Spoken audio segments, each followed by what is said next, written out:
temos que entrar no caminho estreito. O caminho estreito, nem todos querem ir. Porque o caminho estreito, o próprio Senhor Jesus disse que quem quer ganhar a vida tem que perder. Nós temos que perder algumas coisas na nossa vida. Perder algumas manias. Lembra quando nós não era cristão, nós fazia a vontade da consciência da nossa carne? Uma hora dessa, sexta-feira, ou alguns estariam na beira da churrasqueira, uma cerveja na mão, curtindo, ou talvez deixava a mulher lá e voltava às 3, 4 horas da manhã e achava que estava tudo certo. Enquanto a Bíblia nos revela, o dia que nós conhecemos as Escrituras Sagradas, nós conhecemos que nós estávamos no caminho errado. Agora nós estamos com a verdade. E nós sabemos que este caminho é um caminho de decisão. É um caminho que você pode percorrer por ele. E você pode encontrar. Você pode encontrar algo extraordinário. Muitas pessoas estão tão preocupadas em conquistar casas, tantas coisas. É bom isso. Deus disse que a prosperidade é do reino. Mas Deus, Ele também fala algo muito importante para nós. Que adianta o homem ganhar o mundo inteiro e perder a sua alma? O Senhor, Ele alerta. Tem um homem na Bíblia Sagrada que ele tinha tudo, riquezas e mais riquezas. Se eu falar para você, Salomão foi um homem que quando ele entrou dentro do templo, oxalá se hoje, pastor, tivesse um Salomão, um jovem como Salomão, entra dentro do templo, ora a Deus, e a Bíblia diz que quando ele termina de orar, a glória de Deus, a Shekinah de Deus, toma aquele lugar. Os sacerdotes não podiam entrar naquele lugar, os sacerdotes não podiam se conter em pé, por tão poder da glória de Deus sobre aquele lugar. Um homem tem um tamanho de sabedoria, porque quando ele ora a Deus, ele não pede a vingança dos seus inimigos. Quando ele ora a Deus, ele não pede riquezas, ele não pede fama, mas ele pede uma coisa tão importante para Deus, que é do desejo do coração de Deus. Quando você pede para Deus algo, eu vou te ensinar algo extraordinário hoje. Deus, Ele só vai fazer acontecer algo na sua vida, naquilo que quando você pede com sabedoria, que é o desejo dele. Quando nós pedimos algo para Ele, que vai até mesmo ser um privilégio para Ele, que Ele vai ser glorificado nisso, Ele vai descer, Ele vai falar com você e vai dizer para você, como Ele falou para Salomão: pede o que queres, que eu te darei. Pede a Ele o que queres, Salomão. E Deus não aparece só uma vez para Salomão, Deus aparece 2, 3. Deus sempre aparecia para Salomão. Hoje, nos dias de hoje, o Espírito Santo está falando com a igreja. O Espírito Santo está usando o anjo da igreja. Os pastores são anjos da igreja. Se a igreja não obedece aos pastores, que são anjos da igreja, vai obedecer quem? Se não obedece a palavra, vai obedecer quem? Aqueles que estão aí fora, pastor. Aqueles que estão aí fora, enganando o povo. Eu falo isso, enganando o povo, com falsas revelações. Assim diz o Senhor vai te dar este carro, o Senhor vai te dar essa casa.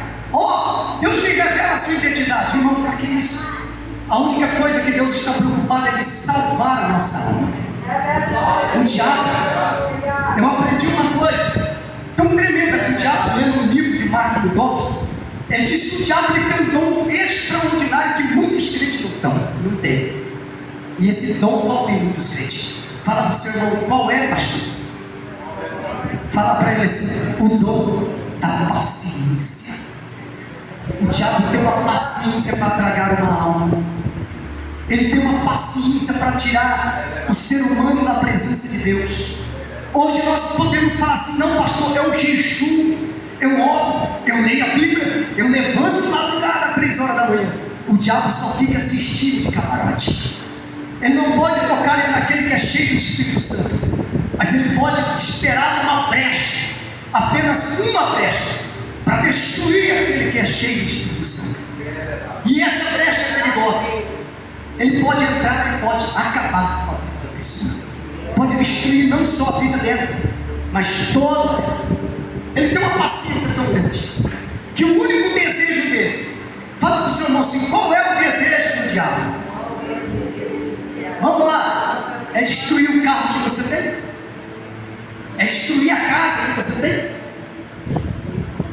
é tirar todo o dinheiro que tem lá no banco da sua conta. É isso? Não. A única coisa que o diabo quer, que é mais valioso nessa terra, se chama alma. Ele luta com toda a força dele. Ele sabe que resta pouco tempo. O diabo é um ser, pastor, tão inteligente, que ele estuda o ser humano. Eu já vi muito ser humano, muitas pessoas, pastores, já vi muitos homens de Deus cheios de Espírito Santo falar assim: o diabo comigo não pode porque ele está embaixo dos meus pés. Homens que você olhava nele, espelhava nele, via nele oração, jejum, poder, graça, virtude. Ao passar do tempo, ele foi se esfriando. Ao passar do tempo, foi se apagando a chama. E nos dias de hoje, o Espírito Santo está à procura de homens e mulheres de Deus, que venham fazer a diferença. Quando nós olhamos para essa palavra, o Senhor Jesus diz do caminho estreito. Jesus estava dando uma alerta, olhando para os discípulos todos que estavam ali. Eu tenho certeza que ele olhou para dentro de Jerusalém, porque Jerusalém tinha várias portas. Eu fico imaginando ele olhando para uma porta estreita, dizendo assim: aquela ali é a salvação. E ele diz assim: eu sou a porta, eu sou a porta. Quem entrar por mim sairá e achará passagem. Se ele é a porta, então nós temos que andar como ele andou. Como Jesus andou na terra, vingando o próximo, maldiçoando, apontando. Foi isso? Não. Jesus veio para amar, salvar, resgatar. Jesus só tem uma coisa: ele não veio para dizer assim: olha, eu vou te enriquecer, Pedro, me segue que você vai seguir. Não. Ele olhou para Pedro assim e falou: Pedro, vai ser dura essa caminhada.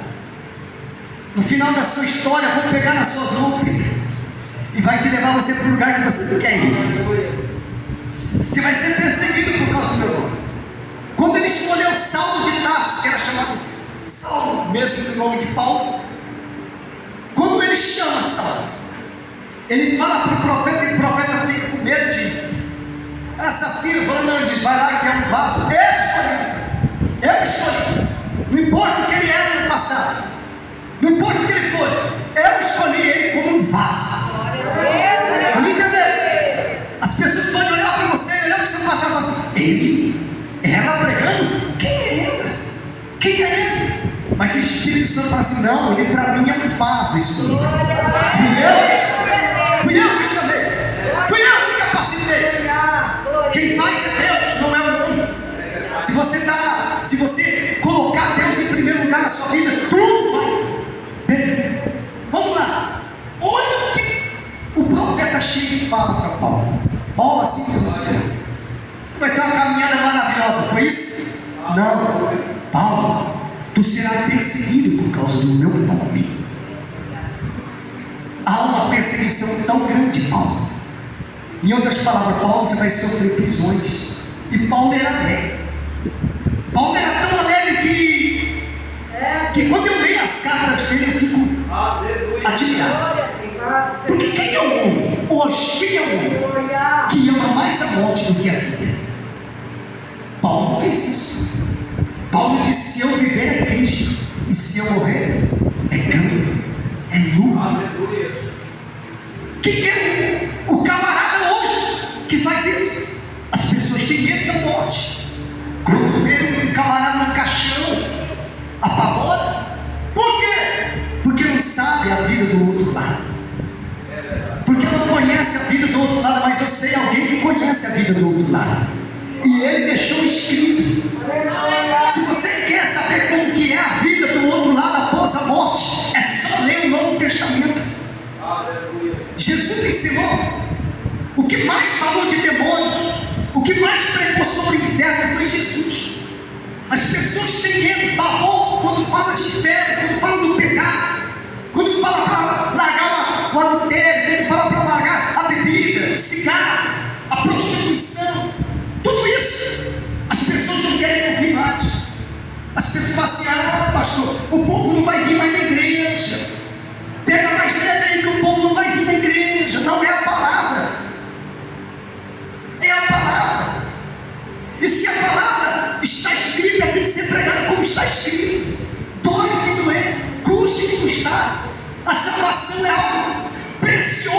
você não... Mas pastor, mas peraí, Jesus já conquistou a salvação, já.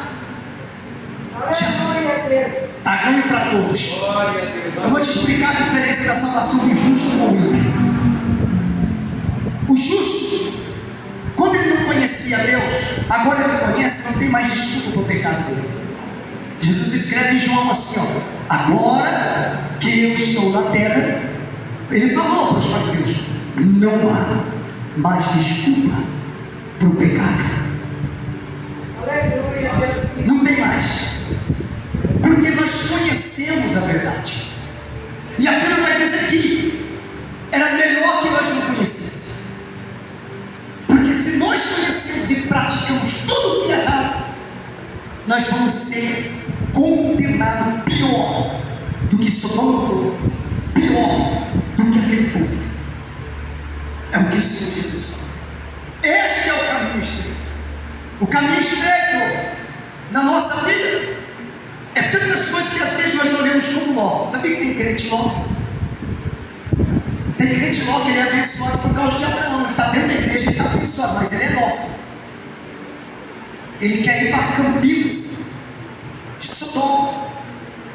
Tem pessoas que ela quer viver na igreja com o pensamento nas coisas mundanas.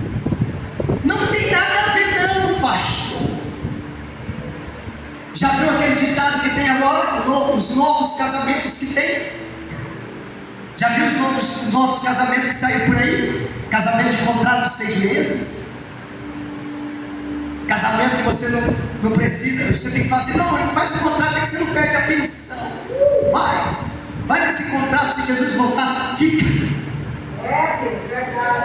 Não, pastor, não prega isso não. Então se você está contra a palavra, está contra a palavra. A palavra tem que ser pregada o que está escrito. Quando Deus falou para Moisés, ele falou assim: Moisés, diga o povo para escolher vida ou morte. Vida ou morte, bênção ou maldição. Tem gente que fala assim: ai, Deus me abençoou. Não, é ela própria. Ela caminhou nos caminhos da maldição. Ela desobedeceu. Deus não amaldiçoa ninguém. Deus, ele quer salvar, abençoar. A todo instante Deus está mostrando o caminho. A todo instante Deus está dizendo: a direção é aqui. A direção para o céu é essa. A direção para o céu não tem como, não tem curva, não tem desvio. É essa. O que Deus disse para Josué? Medita na minha lei dia para vez. Quem tem esse sucesso que faz isso? Nenhum de nós. Porque se nós ficar apenas 1 hora lendo a Bíblia, já dá sono. Se você ficar apenas no culto 2 horas, você já quer ir embora. Oxalá se aqui tivesse pelo menos 10 africanos. Porque africano gosta de culto de 8 horas, 10 horas, meia-noite, para eles é cedo. Eu fui em Goiânia um dia pregar, pastor. Eu fiquei envergonhado. O pastor deu o microfone para mim, era 9 horas da noite. Ele olhou e falou para mim assim: você estudou bastante a palavra? Eu falei: eu acho que sim. Eu falei: por que, pastor? Porque eu começo a passar o pregador 9 horas, 6 horas da manhã nós estamos embora. Eu falei: pastor, é vigília? Não se preocupe não, continua pregando que o povo aqui gosta. O povo aqui adora a palavra, o povo aqui é do Pentecoste. Eu falei: ô glória, estou em casa. Eu comecei a andar dentro da Bíblia de Gênesis e fui andando, e o povo buscando, adorando a Deus. Quando eu olhei no relógio, era 1 hora da manhã e ninguém ia embora. Dava 2 horas, ninguém ia embora. 3 horas, ninguém ia embora. Eu falei: ninguém vai embora não, eu estou mais cansado que antes. Daqui a pouco ele vai pedir para ir embora. Eu estava doido para passar o microfone para o outro pastor. Ele falou: não, vamos lá, o povo gosta, o povo ama. Isso é amor pela obra. Quem já leu o livro de Atos dos Apóstolos aqui inteiro? Já leu?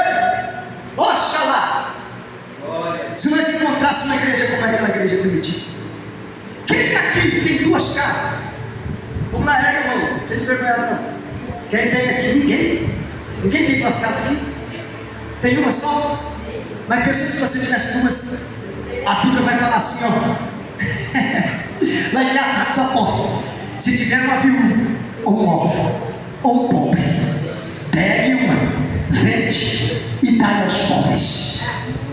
Ai, não, pastor, eu conquistei com tanto suor. Mas é bíblico. É a Bíblia. O que Jesus disse para o jovem rico? Ele queria que o jovem rico empobrecesse? Não. Ele só queria saber aonde estava o coração do jovem rico, porque ele conhecia os mandamentos, ele conhecia os 10 mandamentos, ele sabia quem era Deus, porque quando Jesus perguntou para eles: observaste os mandamentos? Eles são do coração. Jesus falou assim: ó, observaste os mandamentos, ó, orgulhoso, desde a minha infância. Eu conheço a Deus desde a minha infância. Jesus olhou para ele e falou assim: não, tu não conheces, ainda falta algo. Vende tudo que você tem e dá aos pobres, e vem e me segue e seja meu discípulo. Automaticamente aquele que achou Jesus bom, o semblante dele cai, entristece, vira as costas para o mestre e diz: tchau, mestre, esse reino céu aí é diferente do que Deus prometeu. Jesus, quando ele veio para prometer sobre a igreja, ele veio prometer algo extraordinário para a igreja. Olha bem o que eu vou dizer para você. Vira para o seu irmão que está do seu lado. Quer ser obreiro? Tem certeza absoluta? Quer mesmo? A Bíblia vai falar de levita, pastor. Caminho estreito. Sabe quem sabia que o levita, ele não tinha herança? Levita não tinha herança. A herança dele era a casa do Senhor, era cuidar das coisas do Senhor. Sabe o que eu aprendo com isso? Quando Jesus diz para Pedro assim: Pedro, vem, segue, eu vou fazer de ti pescadores de homem. Tu pegou bastante peixe, larga os peixes, vende eles, paga seu giro, vem e segue. Lembra que Pedro falou assim para o mestre, assim: mestre, eu larguei tudo para te seguir, o que eu vou ganhar aí? Jesus olhou para ele assim: Pedro, tu terá a vida vindoura. Sabe o que é isso? A eternidade. Pedro, o teu nome está escrito lá. Pedro, não se preocupa não, que todo aquele que faz a obra aqui na terra por amor ao meu Pai não ficará de mão vazia. Vamos dar um exemplo. Jesus ele era carpinteiro, filho de carpinteiro. Quando Jesus inteira os seus 30 anos, a fase adulta, Jesus larga tudo e 3 anos e meio vai fazer a obra. Jesus abandona tudo. Jesus ele fala assim que ele não tinha onde inclinar a cabeça. Jesus é tão maravilhoso que ele pousava mais na casa de Lázaro, de Pedro, do que em outros lugares. O lugar que Jesus fez mais maravilhas, mais milagres, foi na casa do complicado Pedro, lá em Cafarnaum. Foi no lugar do cenário de milagres, foi na casa de Pedro. Ele começou com a sogra de Pedro, depois da sogra de Pedro foi o paralítico. Eles enterraram a casa de Pedro, os 4 desceu o paralítico foi curado, do centurião de Cafarnaum, do seu servo curado. Grandes milagres Jesus fez ali em Cafarnaum. Mas o interessante de tudo isso, que o Senhor Jesus, ele viveu uma vida que ele não tinha sequer uma casa para ficar. Ele caminhou com os discípulos no sereno, Quando ele sentava, ele não tinha hora para terminar o seu sermão. Tu não entendeu? Ele sentava, aquela multidão estava com fome. Ele começava de manhã, 6 horas da manhã, ia à tarde, e chegando bem tardezinho, o que os discípulos falaram? Despede a multidão, para que eles vão na aldeia, na cidade, e compram o que comer. Jesus olha para os discípulos e fala assim: eu chamei vocês para provocar milagres. Tu me entendeu? Eu chamei vocês para provocar milagres. Vai lá vocês mesmos e dê de comer a eles. Mas mestre, só temos aqui o que entrou de oferta, 200 denários. Esses 200 denários não dá para comprar pão para 15 povos, não. Jesus disse que tem 5 anos. Os peixes. Traz ele aqui. Jesus apresenta e diz para eles: agora vai repartir. Vamos lá.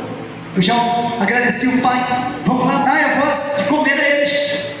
Fala para mim. O milagre aconteceu quando Jesus agradeceu ou quando eles mandaram partir o pão e o peixe? O milagre só aconteceu quando eles começaram a partir o pão e o peixe. Porque quando Jesus agradeceu, era o mesmo peixe, era o mesmo pão. Quando eles começaram a dar a primeira pessoa, crescia o pão dentro do cesto. O cesto ia se multiplicando, pão e peixe, pão e peixe, pão e peixe. Que os discípulos olharam para o outro e ficaram admirados pelo milagre que Jesus fez naquele lugar.